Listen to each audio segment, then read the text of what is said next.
첫 번째는 성공하는 사람들은 아침 일찍 일어난다. 그래서 다른 사람들보다 두세 시간 정도 먼저 일어나서 열심히 일한다라고 하는 것이었고, 두 번째는 항상 모든 것을 긍정적으로 받아들인다라고 했어요. 현재 어려움도, 미래의 삶에 불투명한 것도, 우리의 삶에 보장된 것이 아무것도 없고, 또 지금의 삶이 너무 암울하고 답답하고, 또 내가 열심히 수고했지만은 거기에 대한 열매와 성과도 적고, 그렇기 때문에 낙심할 수밖에 없지만, 성공한 사람들은 그런 상황 가운데서도 늘 긍정적으로 모든 것을 바라보고 또 긍정적으로 말을 표현하는 그런 사람들이었다. 그 다음에 또 한 가지는, 성공한 사람들의 특징의 또 하나는 만남의 관계를 아주 소중하게 여겼다. 그렇게 발표를 했어요. 자기 이익을 위해서 소중한 관계를 일방적으로 깨뜨리게 되면은 언젠가는 후회할 날이 오게 되는데, 그 연구소의 발표 중에 약 15%는, 성공한 사람들의 약 15%는 남들보다 뛰어난 기술과 지식 때문에 성공하기도 했지만, 나머지 85%는 사람들과의 좋은 관계를 가짐으로 성공했다는 그런 데이터가 나와 있습니다. 이처럼 우리도 한평생 살아가면서 개인적으로 뿐만 아니라 또 가정적으로도 우리가 참 성공하는 그런 행복한 가정을 이루어야 되고, 또한 우리가 하는 모든 일도 그리해야 될 것인데, 특별히 예수님을 믿는 우리들은 이 만남의 관계 중에 하나님과의 관계를 정말 잘 해야 되는 것입니다. 그래야 우리의 영혼과 육체, 우리의 범사가 잘 되는 일들이 생기기 때문에 하나님과 나와의 관계는 정말 세상의 그 어떤 것보다 중요하다. 또한 믿는 사람들은 부모님과의 관계, 형제와 관계도 잘 해야 된다. 사실 세상에 태어나서 제일 먼저 만나는 자가 누구겠어요? 부모님이시잖아요. 그래서 우리가 와이셔츠를 입을 때 우리가 첫 단추를 잘 꿰면 다른 단추도 잘 꿰지는 것처럼, 이 땅에 살면서 처음 만났던 부모님과의 그 만남의 관계가 잘 되면 또 평생 다른 사람들과의 만남도 또 관계도 잘 가질 수 있게 되어지고, 또한 형제들끼리도 서로 좋은 관계를 가지는 것. 그 다음에 이제 대인관계를 그리스도인들도 잘 해야 됩니다. 특별히 교회 안에서 하나님의 거룩한 백성들이 모인 이 아름다운 공동체에서 목회자와 성도들과의 그런 관계도 아름다워야 되고, 또한 성도와 성도들끼리도 서로 미워하지 않고 비판하지 않고 서로 사랑하고 감싸주고 용납하고 그런 관계가 되어지고, 또 말씀드린 것처럼 우리가 좀 친절해야 된다. 성도들끼리의 그 관계, 이것도 정말 중요한 것이고, 또 우리가 직장에 가서 고용주와의 그런 관계도 참 중요한 것입니다. 그래서 거기에서 일할 때 일하는 사람들과도 좋은 관계를 가지는 것, 또 친구와의 관계, 특별히 부부 관계는 결혼 생활의 행복과 불행을 좌우하기 때문에, 그래서 부부간에 참 서로 소통이 되어지고 서로 이해하고 서로 격려하고 또 서로 부족한 부분을 채워주고, 그것이 참 중요하다. 2주 전에는 남편들에게, 사실 성경에는 아내들에게 먼저 사실은 말씀이 나왔어요. 아내들이 잘해야 가정이 잘 된다, 이제 그런 의미로 우리가 받아들입니다만은, 또 남편의 역할이 참 중요하기 때문에 제가 남편에 대해서 먼저 말씀을 드렸어요. 거기 보면은 남편들아 아내 사랑하기를 주님께서 교회를 사랑하시고 자신을 주심같이 하라. 그리스도께서 죄인들을 대신해서 십자가에 죽으신 그 희생적인 사랑으로 남편들은 아내를 사랑하라, 그 말씀이에요. 그래서 사랑에 초점을 두었어요. 어느 교회에 사이가 좋지 않은 집사 부부가 있었다고 합니다. 이 두 사람은 집에만 가면은 늘 이렇게 싸우는데, 그래서 이 부부는 행복하게 살기 위해서 부부가 된 게 아니라 싸우기 위해서 부부가 된 것처럼 늘 이렇게 잘 싸웠다는 거예요. 그런데 어느 주일날 오후에 남편이 혼자 교회를 갔다 왔어요. 그런데 교회 갔다 오고 나더니 아내에게 그렇게 무뚝뚝했던 사람이 친절하게 하더라는 거예요. 그리고 아내에게 여보, 내가 당신을 사랑해요. 그래서 죽을란가 평생 하지 않았던 그런 말을 하더라는 거예요. 그래서 아내가 너무 놀라서 남편에게 여보 웬일이야? 그랬더니 남편이 아무 말을 안 하더라는 거예요. 그래서 아내가 곰곰 생각할 때 어제 저녁 예배 가서 아마 목사님의 그 설교를 통해서 은혜를 받았나 보다. 그래가지고 자기 혼자 그렇게 생각을 하고는 이제 그 다음날 그 과일을 조금 사가지고 목사님을 찾아갔어요. 목사님, 어제 저녁에 설교가 참 좋았다면서요? 그랬더니 그 목사님이 하시는 말씀이 아무 얘기를 안 하더라는 거예요. 그러면서 이 아내가 목사님에게, 목사님 어제 저녁에 남편들아 아내를 내 몸처럼 사랑하라 그렇게 설교하셨어요? 그랬더니 그 목사님이 한참 있다가 고개를 흔들면서 아니요, 내 원수를 사랑하라 그렇게 설교했습니다 그러더래요. 정말 사랑이 참 중요하다. 왜? 주님의 명령이니까. 미운 것도 이해도 안 되고 그렇지만은 주님이 말씀하셨으니까 원수까지도 사랑하라고 하셨는데 내가 사랑해야지.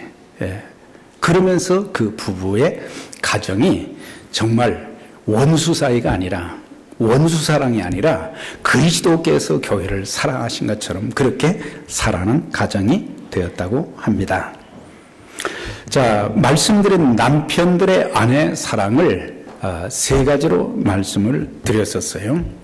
아내의 허물과 약점을 덮어주고 보완해 주라. 사실 모두 이렇게 살펴보면 약간의 차이는 있지만은 완전한 남편, 완전한 아내는 한 사람도 없어요. 보면 전부 다 서로 다 부족한 투성이들입니다. 그렇기 때문에 우리가 나도 저렇게 부족한 부분이 있다는 것을 깨닫고 좀 덮어주고 또 약점은 보충해주는 그런 그 사이가 되어져야 된다. 아내를 괴롭게 하지 말라 그랬어요. 가시처럼 찌르는 말. 이거는 부부관계뿐만 아니라 모든 사람들과의 관계에서 우리가 친절하지 못하고 내 마음속에 이 독한 것이 있으면, 사랑이 없으면 독설이 나오게 되어 있어요. 네. 그래서 가시가 찌르는 것처럼 사람의 마음을 콕콕 찌르는 그런 말, 또 아내에게 매사에 무시하거나 또 폭력적인 행동을 하는 것, 그 다음에 사람들이 많은 데서 이 남편이 아내에 대해서 이렇게 모욕을 주는 그런 말들, 사람들이 많은 데서는 참 조심해야 되거든요. 그리고 가능하면 좀 부족해도 아내는 남편을, 남편은 아내를 이렇게 존중해주고 높여주고 좋게 표현하게 되면 자기가 또 올라가는 거거든요. 내가 상대방을 끌어내리면 내가 올라가는 게 아니에요. 그 다음에 친정 부모님을 무시하는 그런 행위들, 내 몸의 분신과 같은 아내를 낳아주고 길러주고 그렇게 해서 나에게 짝으로 허락해 주셨는데, 친정 부모님들이 얼마나 귀한 분들인데 이제 그런 분들을 무시하는 그런 말, 사실 이렇게 지나고 보니까요, 아내가 옆에 있는 것만 해도 정말 그거는 복된 자예요. 제 친구 목사님 하나가 심장 수술을 했어요. 아주 위험한 심장 수술을 오래 한 거예요. 근데 나중에 이제 저하고 통화하면서 뭐라고 하냐면, 최 목사, 내 아내가 옆에 있기만 해도 나는 정말 행복해. 그래. 뭘 잘 못해도 옆에 있어주는 것만 해도 너무 고맙다고. 그러면서 자기가 아내한테 잘 못했는데 최 목사는 좀 잘 해줘, 그런 얘기를 제가 듣기도 했었습니다. 귀히 여기라 그랬어요. 남편들은 아내를 세상의 그 어떤 사람보다도 귀하게 여길 줄 알아야 된다. 특별히 왜? 공동 운명체, 공동 하늘나라의 상속인이기 때문에, 천국에서도 영원히 같이 살아야 될 그런 존재이기 때문에 귀하게 여기라 그랬어요. 귀하게 여기라. 우리가 교회 생활을 하면서도요, 우리 성도들을 말이죠, 참 귀하게 여기는 그런 풍토가 만들어져야 돼요. 한 분 한 분이 참 다 귀한 분들이란 말이죠. 그래서 교회를 위해서 희생하고 헌신하고 그런 것을 보면서 내가 도와주지는 못할 망정, 귀하게 여기지 못하고 함부로 하는 그런 것들은 우리가 좀 조심해야 된다라고 하는 거예요. 자, 그러면서 오늘 아내들은 남편에게 순복하라. 남편들은 아내를 사랑하고 아내들은 남편에게 순복하라. 아내들이 자기 남편에게 복종하기를 주께 하듯 하라. 아내들도 범사에 그 남편에게 복종할지니라. 이 단어는 별로 그렇게 우리에게 선뜻 와 닿는 그런 단어는 아닌데, 오늘 33절에 보면은 복종이라는 단어 대신에 경외라는 단어를 썼던 것을 보게 돼요. 남편을 존경하고 높이는 그런 마음으로 남편이 무슨 말을 하든지 잘 받아들이는 것, 뭐 별로 받아들일 수 없는 그런 말도 있을 수는 있지요. 그런데 그때마다 멋탱이 잡고 해야 되고 그런 것보다는 위에서 기도해주고, 여보 그렇게 말하면 안 되지, 이렇게 말해야지. 그렇게 하게 되면은 기분 나쁘지도 않고 말이죠. 그래서 남편과 아내는 인격적인 면에서는 하등의 차이가 없어요. 왜? 모두가 다 하나님의 형상대로 지음을 받았기 때문에, 하나님의 성품, 하나님의 형상대로 지음을 받았기 때문에 남편은 높고 아내는 낮고 그건 아니에요. 다만 기능적인 면에서 볼 때, 창조하실 때에 남자에게는 지배하는 성향을, 아내에게는 순복하는 성향을 주셨다는 것입니다. 그래서 복종이라는 단어는 억지로 이렇게 따른다는 그런 말보다는 자발적인 마음으로 높여주고 또한 남편의 바른 인격에 순복하라는 그런 의미인 것입니다. 그래서 왜 우리가 이 성경을 통해서 남편들아 아내를 사랑하고 아내들은 남편에게 복종하라는 말씀을 하셨는가? 세 가지 이유 때문에 그렇습니다. 첫 번째는 창조 질서에 따라서 하나님께서 남자를 먼저 창조하시고 그 다음에 남자의 갈비뼈로 여자를 지으셨어요. 고린도전서 11장 8절에 남자가 여자에게서 난 것이 아니고 여자가 남자에게서 났으며 또 남자가 여자를 위하여 지음을 받지 않고 여자가 남자를 위하여 지음을 받았다 그랬어요. 그러니까 순서에 보면은 남자가 먼저 지음을 받았다. 그런데 더 중요한 것은 여자가 남자를 위하여 지음을 받았다. 또 그 의미는 뭐냐?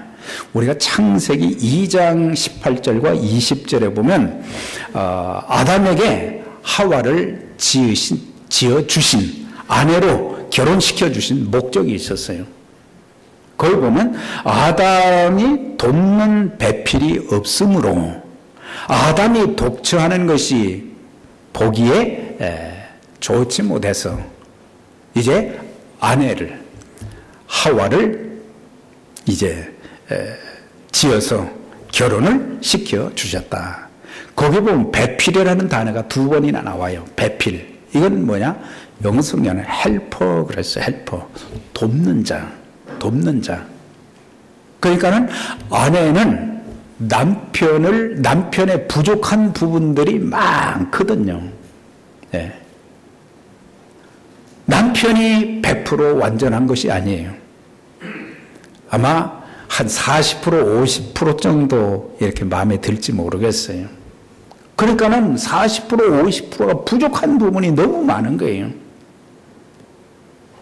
그런데 아내가 있으므로 그 남편의 부족한 부분을 보충해주고 도와주어서 남편이 남편의 역할을 잘 감당하고 또 사회에 나가서도 성공하는 인물이 되도록 도와주는 그런 일들.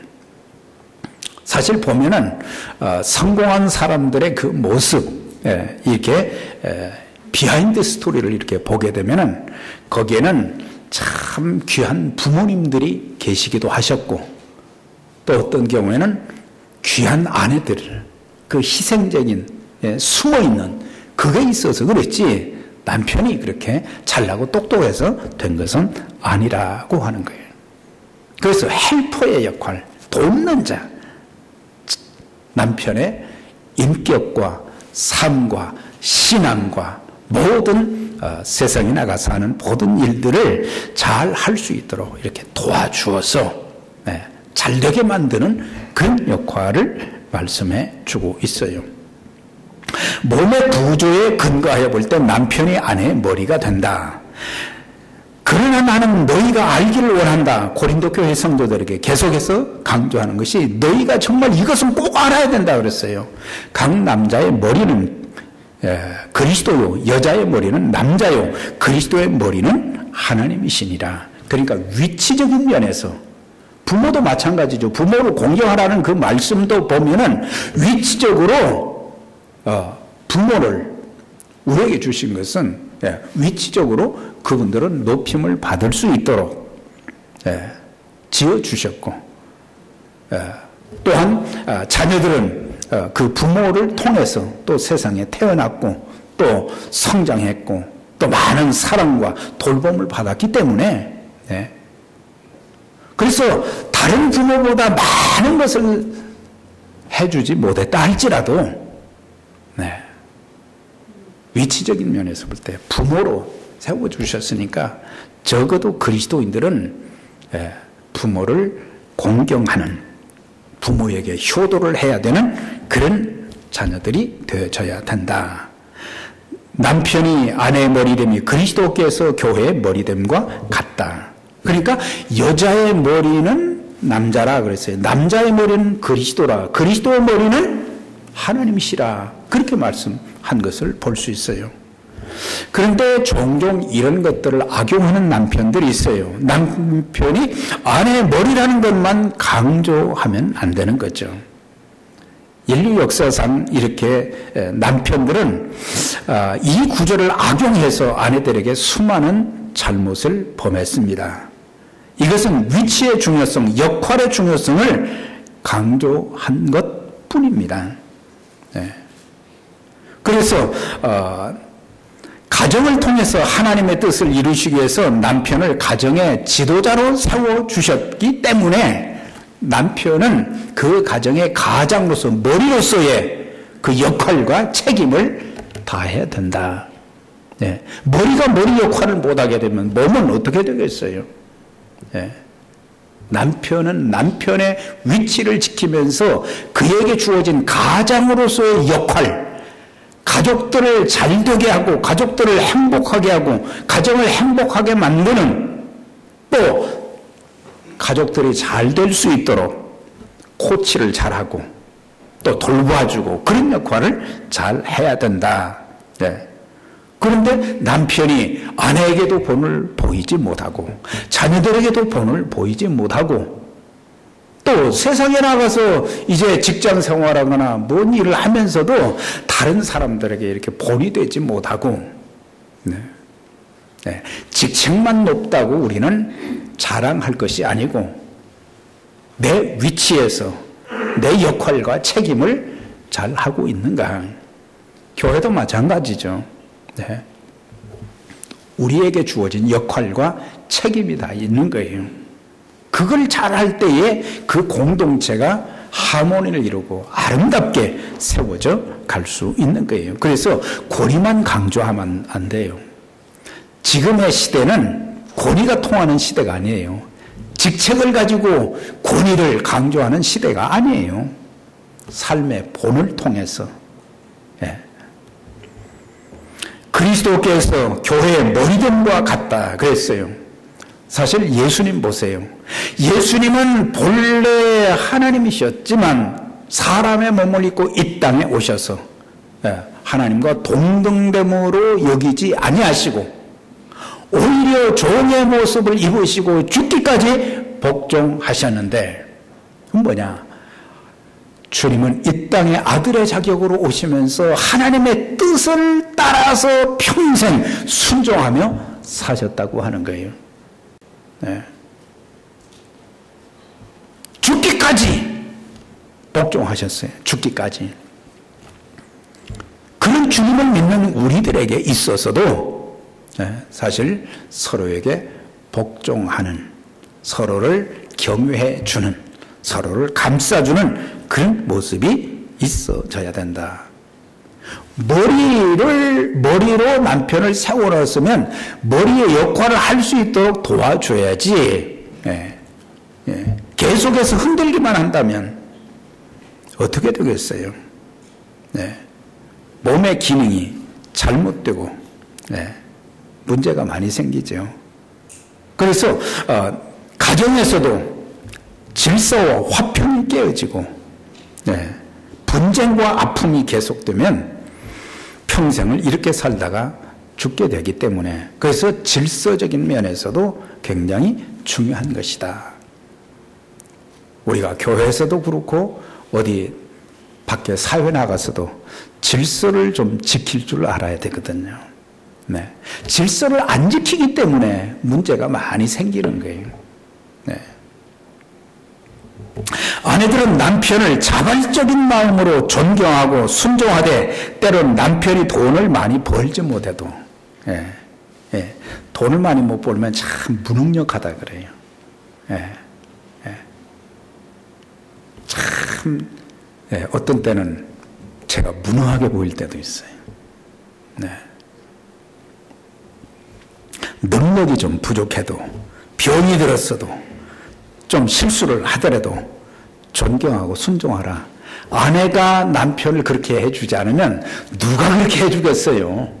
남들은 욕하는 것으로 끝나잖아요.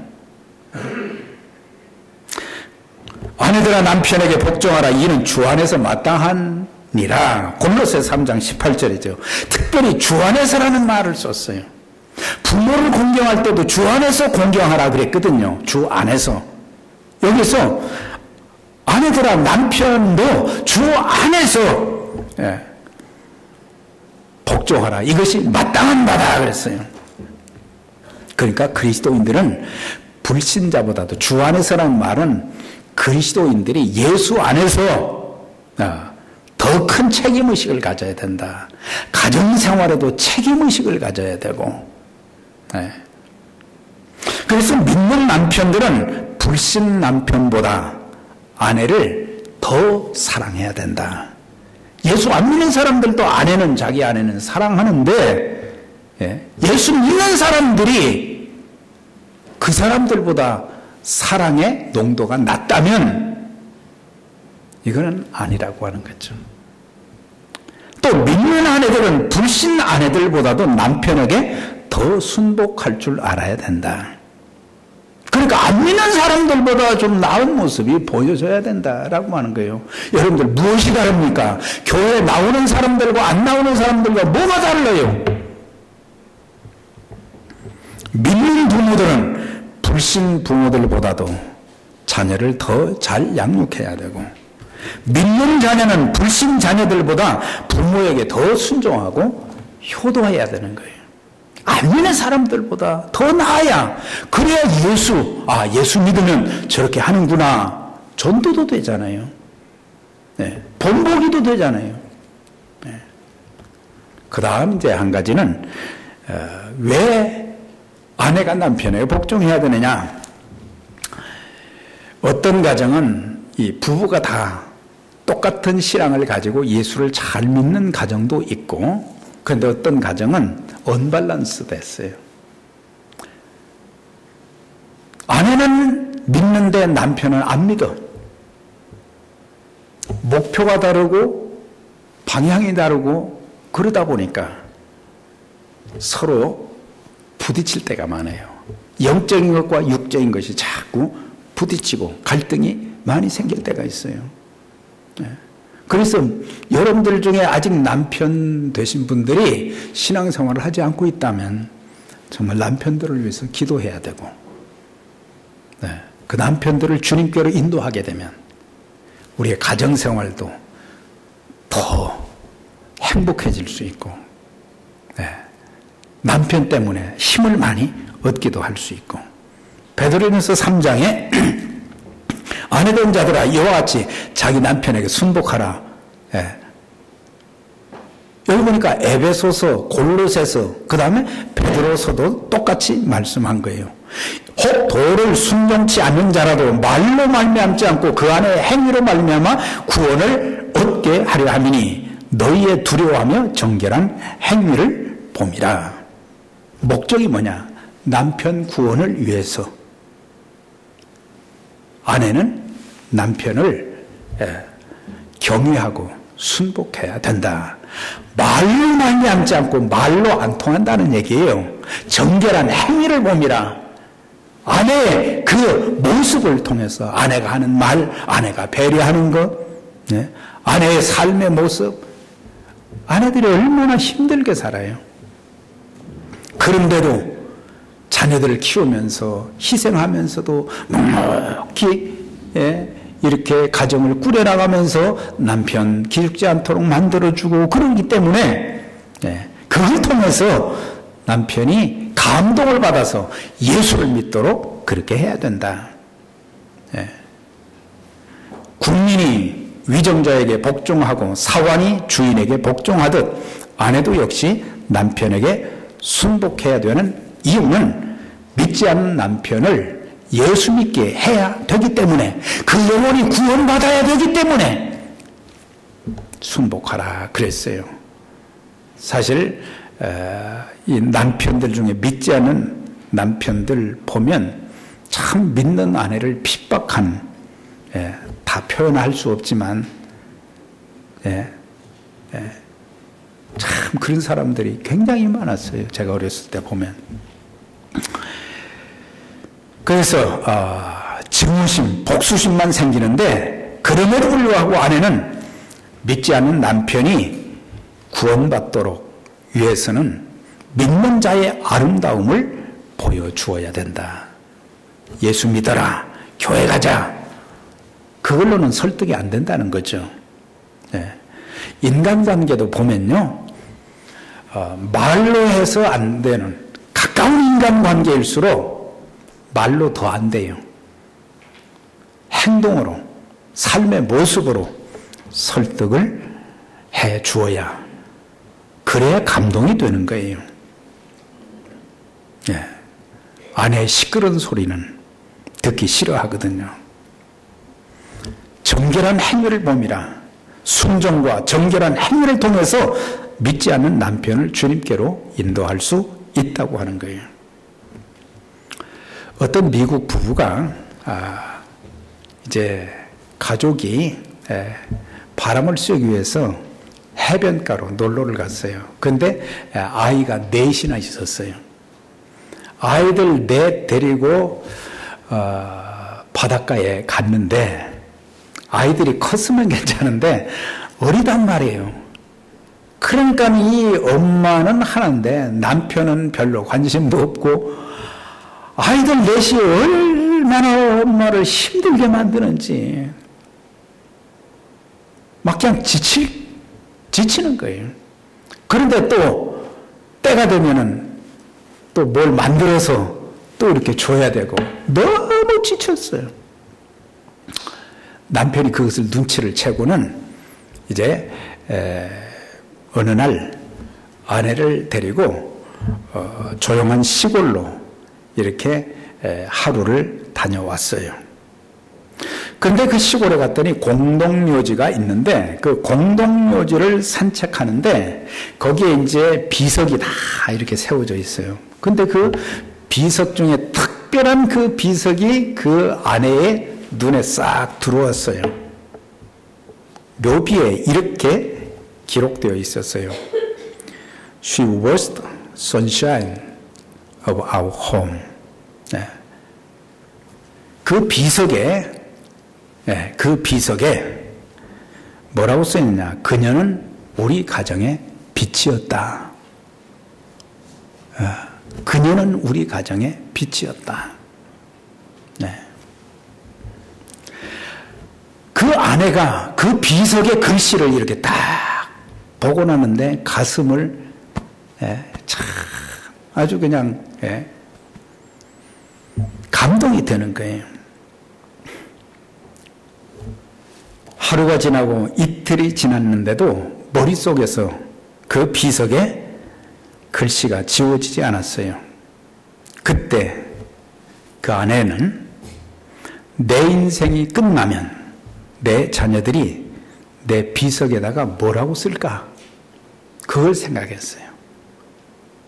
그리고 내가 남편보다 먼저 죽으면 내 남편이나 내 자녀들이 나중에 나를 어떻게 기억할까? 그게 딱 생각이 된 거예요. 그때 우리 아내는, 우리 어머니는 우리 가정의 햇빛이었다.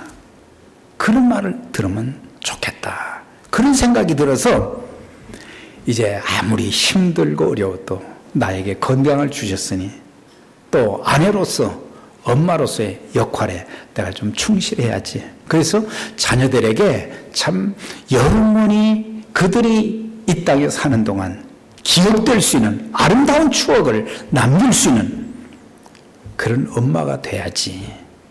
태도를 바꿨다는 거예요. 네. 그런